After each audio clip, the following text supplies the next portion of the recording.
Hey guys, Cassandra here. So I know you can't see me, but it's me, I promise. So as I was working through the design that I'm going to do with you guys, I'd created it and then wanted to do it again so I could kind of capture individual portions of it so you could see more clearly what it is I'm doing in the moment. And when I was doing that, I realized I'd forgotten which tool I was using. And I had never done this before, but in this moment, it felt super helpful. And I thought, you know what, this could actually help in a lot of other ways. So let me share it with you guys. So I call this my tool size chart. I took all of my tools, I lined them up from smallest to largest, and I literally just started making dots with every single one. And then I labeled them so that I knew what tool I was using and the corresponding dot that went with it. And I was like, well, this is kind of cool for a number of reasons, right? So like for me with helping you guys, I thought, well, if you're following my pattern, so I'm going to give you the image of the pattern we're going to be doing together. And if you're looking at that, you might think, okay, what tool do I use? Since we're not all using the same exact tools. Like not everybody has the same crochet tools that I have. And the stylus might look like these little ones might look different. Yours might look like these here, right? So, you know, you're not going to know exactly, we're not going to have the same tools. So I thought that a great way would be if you know, for me it was helpful that I thought this might be helpful for you if you're following along to have a chart of the different sizes that dots your tools make. So when you see the dot, you can compare it to your chart and know what tool to use for yourself. And this also I thought kind of helped with,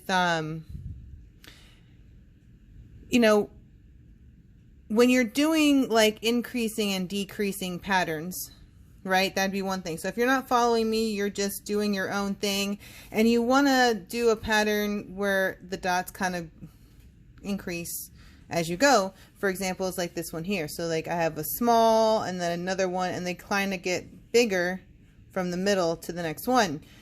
And if you're doing this size dot and let's say that size is, you know, this size here, right? It's my third largest or smallest, the third one of my stylus tools, that'll be there. So the next one would be the next one and then the next one to kind of help you increase that pattern. I thought that would be super helpful in knowing that for that way as well, as long as following along with the pattern that we're going to be doing together. And it also helps you if you are, you know, let's say you're doing your own piece and you have a spot on one of your pieces where a dot could go, right? But you're not exactly sure what size dot will fit there. So like, for example, in this coaster I did here, there is a spot right here with this little green dot right here, right? And that spot was open. So I was like, oh, I want to put a dot there, but I don't know what size what'll fit. And, you know, a lot of times you'll go in and be like, okay, well, this looks like it's the right size. And then you'll go in and you'll put the thing and it'll either be too small or it'll be too big. And then all of a sudden your green will be mixing in with your pinks. So it'll kind of help you get an idea because the smaller tools give you a more accurate dot. However, these tools or the rods, if you have the rods or if you have the crochet needles that I have, when you put the paint on it and then hit it down, depending on the amount of pressure you put is going to give you a varying size, right? So if you were to say, for example, here, let me show you. So there's a couple of ways to do this and it really is a personal preference. As long as whatever it is you do it consistently, that's all that really matters. So I put my cap or my paint in my cap. It kind of makes it a little messy sometimes, but for me, I don't always use all of the paint that I put out on like my paint palette, and I feel like it wastes paint. So I actually normally just work straight out of my cap. That's also a personal preference. You can put it on one of these little palettes here, like this. As you can see, mine is messy. Lots of paint gets stuck in there. These things kind of drive me nuts, but they are helpful in just putting a little bit of paint out and dipping from that, if that works best for you. So we're going to use this tool here. I'm going to show you two different ways. That's going to give you two different dots from the same tool, and whichever way works best for you, just use that method consistently, right? So I dip my tool in and I put it up to about here, and you'll see there's a little dimple at the beginning of it, right? So you'll see it's kind of moving around. So when you go, always go straight up and down with these flat tools, because they're flat and you're not going to get a consistent dot if you rock to one side or the other. So always go straight up and down. And the first option is to go down until the paint meets the surface, and then you pull up, right? You don't really touch the tool to the paper. You just let the paint kind of drip off, and you're going to get, you know, this size dot. Then if you go back and let's say you are someone who wants to make contact with the actual paper, just to make sure you got the dot, which is fine. I do that sometimes too. You know, sometimes I don't always remember the amount of pressure I put, and my dots aren't always consistent, but this is something that I'm working on now.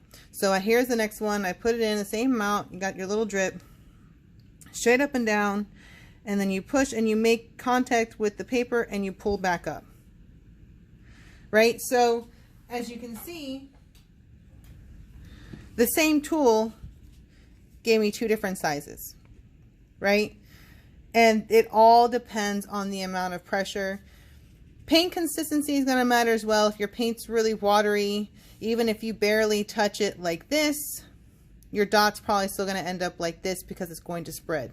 So it's good to know not only the paint you're using, I guess, but also the tool and the amount of pressure you put, right?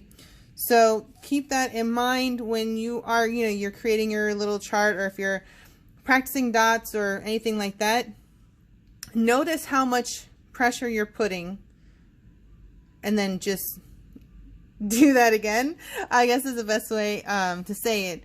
And that way, you know, like if you're someone who wants to make contact every time. If you are someone who wants to, you know, it really doesn't make that much of a difference. This dot right here will probably dry a little flatter because of the fact that there's an even coverage of paint, whereas this, there's a little bit more of a dimple in the middle where there's less paint on the outside, so you're more likely to get a little bit of a dimple. Like you'll see here when it dries, like this one has a little bit of a dimple because I pushed all the way down and pulled back up. But then if you see these smaller ones here, like here, there's no dimple because I didn't actually touch the tool to the paper. So it creates a softer dot with no little dimple with like peak thing here. So it honestly, you know, it's about learning how much pressure to put. And for me, I notice it now that I'm looking at my piece that I put a lot of pressure when I don't really need to. If I want a bigger dot, then I should just go to the next size up, right? So just kind of play around with it, and you'll start to notice what happens when you make contact and when you don't. And then just kind of make, like I said, make yourself a little chart. And so you can be like, if you're creating your own pieces, you can go and be like, oh, okay, so, you know, this is the size that's next from this one to, or that one, or whatever it is. You'll know which tool is going to create the size that you need. And also this is great for top dotting. So like, you know, if you're doing this size dot, which I'm pretty sure is a 6 here, I actually went to a 4 when I did this top dot as opposed to a 5, which is the next size up, because I wanted more space. I wanted more of the dark pink to show And so I created a smaller dot. But if you want less of that dark pink to show, for example, then you would choose the next size up, which would be the 5, and it'll give you a thinner outline of the pink, and it'll make, you know, the pink dot obviously bigger, but it'll eliminate some of that. So it depends on the effect that you want to have. If you want more pink to show or more of the bottom color to show, then choose a smaller dot. If you want less of the background color to show, use a bigger tool. And knowing what that'll kind of look like has been really helpful for me, because I don't have to guess, you know, because I'll be like, oh, is this the one I want to use? Because normally when you use these tools here, the dots are going to spread, so it's going to look bigger than the actual tool, and especially much bigger if you put a lot of pressure on the tool, right? So like my recommendation, if you want to call it that, is to kind of like, before creating this chart, start doing some dots and see what works best for you, what's more comfortable. And whatever you do, just do that consistently and create your chart so that you know you're someone who likes to push all the way down. Cool. Then your dots are going to be slightly bigger. So you're going to know which tool is going to give you that. So that's all I have for this. I hope it was helpful. I've actually been finding this really helpful myself, and I promise I've never done this until now, so it's never too late to learn something new. Oh, and one more tip. So all of these came in order. So in the packs, they came in size order, so I already knew which one was which. So I used to have a number written on these. So that's how I know which one is which. I have it labeled as 1, 2, 3, 4, 5, 6, 7. But if you're using, like, let's say these clear rods, and you're not really, there's no color associated with it, then a good way to indicate that is to take, like I do with this one, I took some painter's tape and just wrapped it around the end, and then wrote a number on it. See, so now this is number 4 for this set. And so when I look here, I can say, okay, so 4, this is 4. All right, cool. This is the one I'm going to use.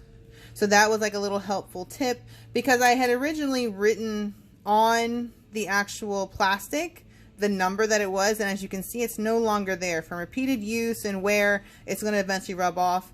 With the tape, it will not. So that's what I got for you guys today. Before I get, because I'm over here creating a few things to get this, everybody kind of painting and teaching that I had presented in the group. I'm moving that along. This is a tool or a little thing that I've learned in the process, and I thought I'd share that with you while I get everything else ready, and you can start practicing some dots and just kind of playing around with your tools and seeing what effects you can create with your different tools. So hopefully, I hope to have everything ready for you in the next day or two for the actual live paint along that we're going to do together. I'm going to be providing you an image that we're going to be creating together, a step-by-step guide with pictures and words letting you know what's going on in each section, so that if I move a little too quickly in the video for you, which I'll try not to, but if I do move a little too quickly for you, you will have something to reference.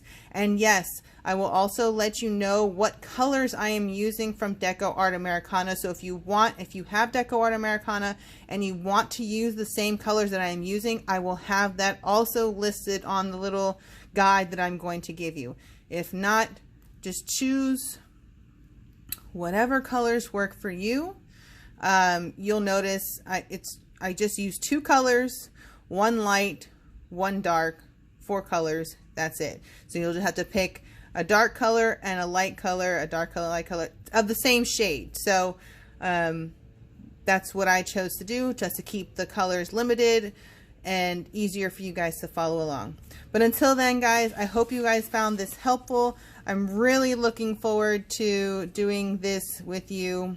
And in the meantime, I hope you guys just keep dotting and keep enjoying and relaxing this time that is going on right now, that is at times very stressful and hard to manage, but ultimately with a little bit of fun, relaxing activities, we can make this a little bit easier on ourselves. So thank you so much, guys. I'm so happy that you guys want to do this with me, and I'm looking forward to the next video. Until then, keep dotting, guys. Bye.